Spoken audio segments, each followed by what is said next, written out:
Presidential spokesperson Nigerianpolitics has been speaking on some of the actions of embattled former central bank governor Godwin Emefiele while in charge of the nation's apex bank. Speaking in an interview with media personality Chude Gideonwo, Mr. Ngelale says the former CBN boss and no one else should bear responsibility for some of his actions that are now being probed. Godwin Emefiele, who was suspended as a central bank governor by President Tinubu in June last year and later detained by the DSS and charged with fraud, has had his new Naira redesign policy reversed by the current government. What was done with respect to the expenditure of billions of dollars of our foreign reserves was done largely without the approval or knowledge, believe it or not, of President Muhammadu Buhari and President Bola Tinubu.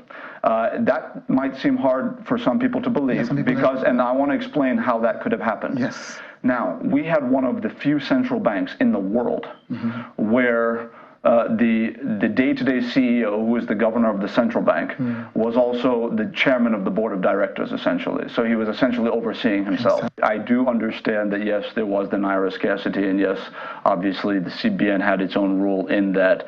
I don't know that that was an attack on President Bola Tinubu as an individual as much as that was an attack on the Nigerian people. I mean, we had millions of people who are on minimum wage and above who they're not issuing corrupt contracts. They're not involved in any type of malfeasance. They go to work every morning, come back late. They go to the bank and they simply can't access their own hard-earned money.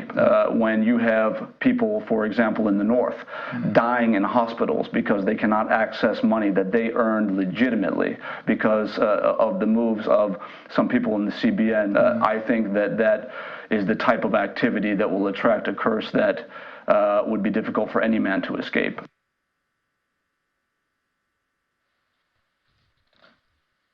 To watch the full interview with Ngelale, which covers a broad spectrum of national issues, please join us on Monday for the details on all our platforms.